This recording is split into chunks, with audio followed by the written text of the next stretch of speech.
Yo, what is up guys, Ghost here, welcome back to another video. I wanted to bring this one to you hot off the press, so to speak. DICE have just put out a new community update, and within, they've detailed some of the updates that are going to be coming to Battlefield 6 on the 18th, with the next phase, if you will, of the Season 1 content, but also, beyond that, some of the areas of the game that they're looking at fixing, and amongst those subjects are going to be things like a vehicle balance pass, which I think is sorely needed, map design, and also map size. I'm not sure what their exact plan is there, but we're going to read a bit more into that. And then also changes to the breakthrough and rush sectors of, those two game modes, bloom, dispersion fixes. There's a lot of stuff to go over here, so we're going to read through everything. As always, if you guys enjoy the content on the channel, hitting the sub button is always appreciated, as is hitting the like button. And thank you guys, as always, for the support. But without further ado, let's just go ahead and jump in. So this is called Battlefield 6 Community Update, latest updates ahead of California Resistance, which is Phase 2 of Season 1 here with the Eastwood map. So, to the Battlefield community, with Battlefield 6 and Battlefield RedSec, we've launched two massive experiences, from support players pulling off clutch drag and revive saves, to squads executing flawless RedSec pushes, and creators redefining what's possible in Portal. You've shown us what Battlefield can be. For our teams across Battlefield Studios, this is just the start. We've been watching, reading, listening, and we're hard at work on how we will evolve the experiences for you all. We're focused, fired up, and getting it done because Battlefield has always been at its best when we build it together, as we have done on our journey through Battlefield Labs, our open beta, launch, and the current Season 1. So, the California Resistance update arrives on November the 18th with Eastwood, our second new map of Season 1 that is primed for all-out warfare, along with new weapons, the Ultimate Vehicle Edition for creative mayhem, and more. Well, I'm not sure if I'd call a golf cart the Ultimate Vehicle Edition, but okay, fair enough. Latest live updates. So, in our previous community update, we shared how your feedback has been guiding our work on performance, balance, and core gameplay improvements. Let's take a look at what's been updated so far and what's next. So first off, Casual Breakthrough, definitely a bit of a divisive game mode there, the one with the bots in it, launched on November the 1st as a more relaxed way to experience Battlefield while still earning progression and completing challenges. Featuring smaller teams and bot support, the mode gives players room to learn, experiment, and level up weapons. We are exploring additional maps for the rotation while keeping the balance between player and bot counts, and we're also considering a similar Casual Conquest mode for the future. Personally, I don't really have a problem with this mode. I know a lot of people are against bots, and, whilst I don't want to see bots all over Battlefield, I think this is something we had in Battlefield 2042, right? Or it is something we had there. And so I don't really have a massive problem with it being in this game as well. It is limited at the moment to two maps. I think it's Empire State and Siege of Cairo, so it is nice to hear that they're going to widen the variety a little bit there. So challenge and assignment updates went live on November the 5th, and we've already seen completion rates improve across the board. Our goal with these changes is to make daily and weekly challenges feel achievable within a few hours of focused play, while keeping certain cosmetic rewards as longer-term goals for dedicated players. We'll continue monitoring data and feedback to make sure this balance feels right, and for you guys who logged in after this update took place, you will have probably, like myself, found that a lot of challenges just completed themselves automatically, and I think that's definitely what I found here. Most of the class challenges and the weapon challenges, you can do them within a few hours of play. If you want to go for those, unit challenges, I believe they're called, for the camos, it's going to take a little bit longer. Bots were reintroduced to verified experiences on November the 6th in response to player feedback. Conquest, Breakthrough, and Rush now each support up to 12 bots, and rounds begin once 8 players have joined to maintain a balanced experience between players and bots. Bots grant reduced XP, while player XP remains at 100%. I do wish they'd tell us how much XP you get from the bots, in comparison to the players, but whatever. And all challenges remain completable. PvE bots in custom Portal experiences were unaffected by this change. Several major issues were resolved in our November the 11th Quality of Life update, which I believe was just, yesterday.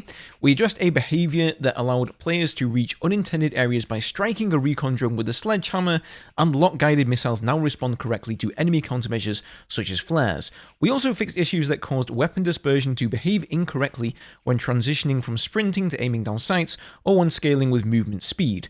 Dispersion now properly reflects stance and movement. So yeah, all those bugs were fixed yesterday if you guys watched the video, you will know about all of that. If you didn't, then feel free to check it out. There's a lot more detail there. But now we get to the juicy section, guys. What is actually in active development? What is coming on November the 18th with the second phase of Season 1? So first off, weapon dispersion or bloom fixes. We've made a small tuning pass that reduces how quickly dispersion and recoil build up during sustained fire. Dispersion adjustments apply to all weapons, while most also receive recoil tuning. These changes make weapons feel smoother and more consistent, especially at longer ranges where we've seen players engage more often. PDWs, I'm looking at you.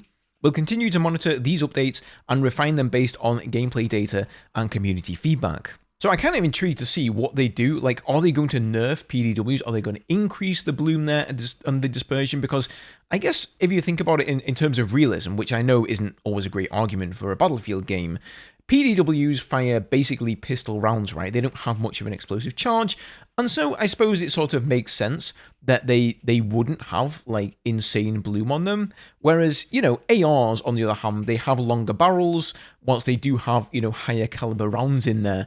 I suppose it does need to be reined in a little bit. So the way I'm reading this is that you can probably expect a reduction of dispersion or bloom on the ARs, maybe even the carbines as well.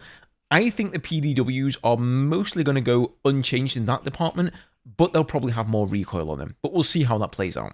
Okay, lighting adjustments, visibility upgrades. We've made further improvements to soldier visibility, particularly when transitioning between interiors and exteriors, and these updates enhance exposure balance to make enemies easier to see in varying lighting conditions. We'll continue refining visibility and related visual effects based on player feedback, so good to see some improvements there. It's kind of hard to, like, read this out of text. What is that actually going to look like? We'll have to experience it for ourselves, but definitely, I think we can all agree, an area of the game that sorely needs to be fixed. It feels like a lot of the time you're just flashbanged in the face by going outdoors, so that's good.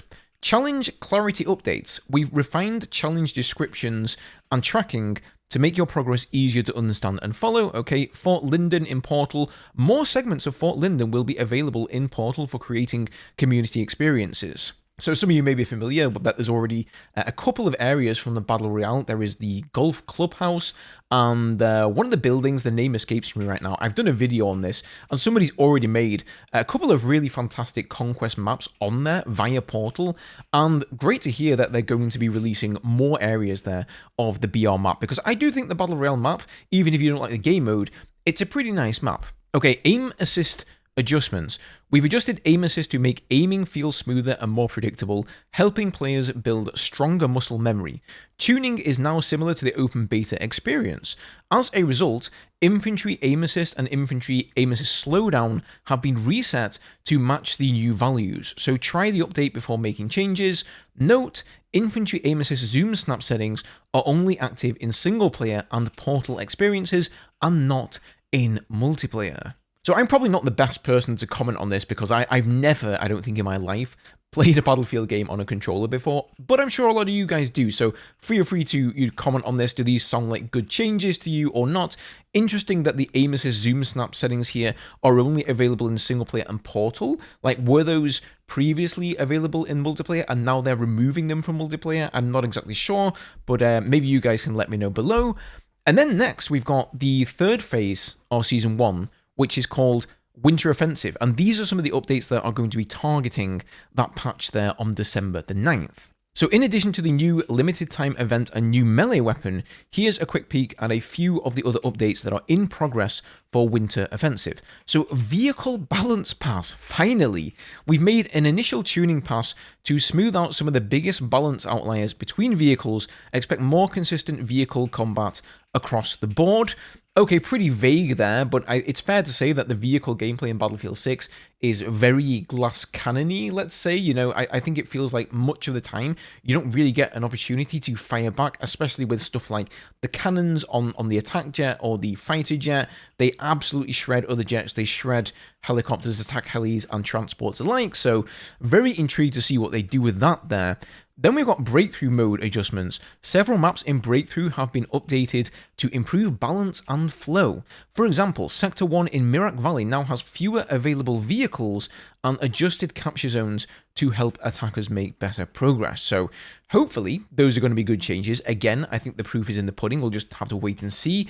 Rush mode improvements. We've updated MCOM placements on Manhattan Bridge and Liberation Peak to create smoother attack routes and more engaging objectives. So that once again is much in the same vein as the breakthrough mode adjustments. Now, the next section is interesting. Under review, we also wanted to highlight a few topics of conversation where we are actively exploring and testing changes, but we don't currently have confirmation on timeline for just yet. So map design and size. This is probably one of the hottest topics in Battlefield 6 right now. We have seen your comments about map size and pacing.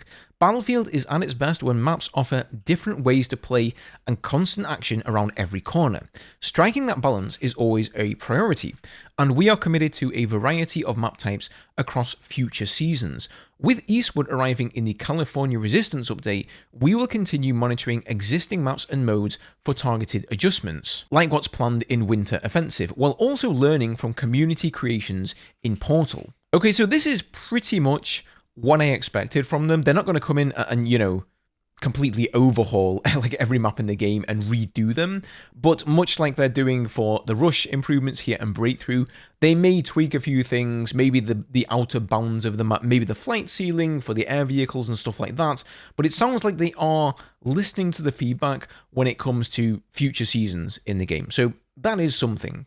So review of challenges. We are reviewing challenges to better support the sandbox gameplay that sits at the core of the Battlefield experience. We've of course already seen some changes to a lot of the challenges in the game, so it's going to take some time for them to go through every single one of them with a fine-tooth comb and make the necessary adjustments. UI and menu improvements. We are looking into adjustments that will roll out over time with the goal of making navigation more intuitive, from settings menus to equipping earned skins to discovering community experiences more easily. Again, another change there that is just so needed. I can't overstate it enough, I should say. The UI in Battlefield 6, I don't want to offend anybody here, but there's words for the UI in BF6 that I would like to use, but I won't. Let's keep it civil. Player stats. We are exploring expanded player stat tracking, including per season details and other improvements. Okay, that's actually a pretty nice improvement there. Social play improvements. We are evaluating ways to make it easier to group up with friends and resolve issues that may prevent smooth session joining. I was kind of hoping to see something about platoons maybe creeping into the game, but apparently that is not happening yet. Hit registration, aka the netcode.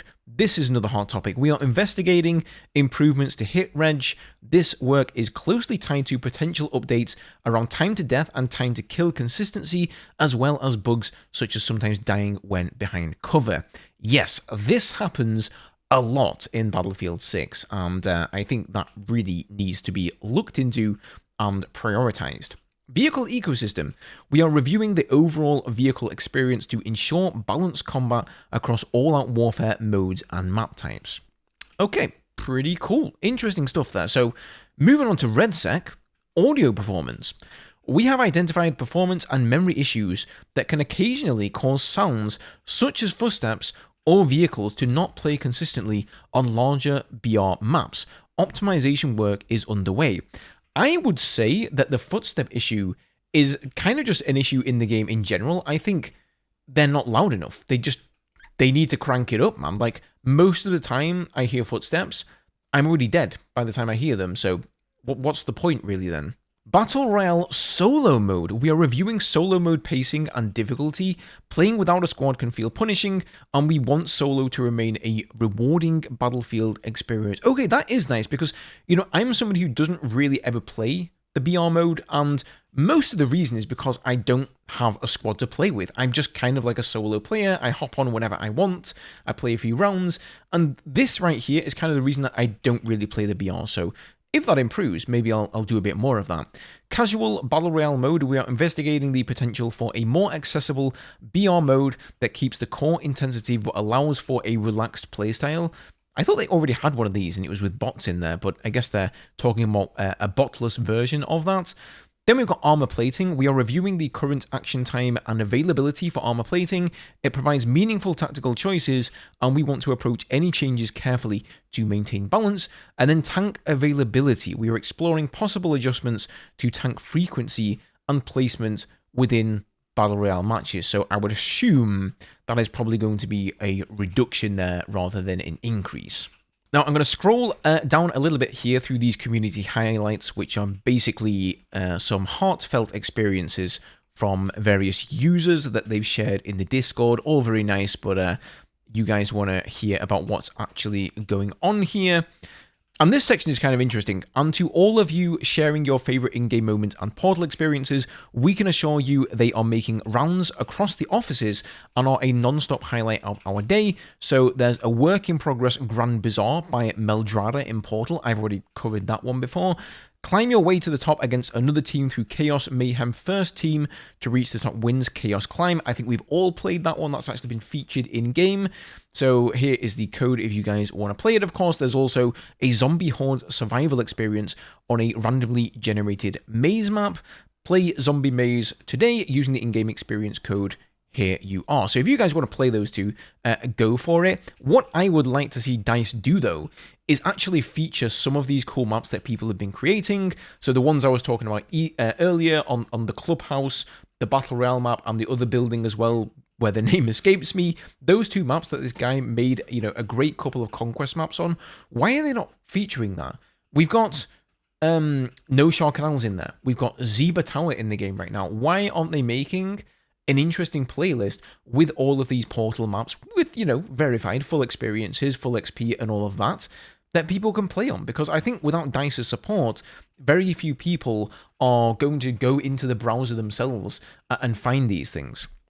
So they say we're just getting started and there's more to come following the California Resistance update on November the 18th. Winter Offensive arrives December the 9th, with Season 2 launching in early 2026.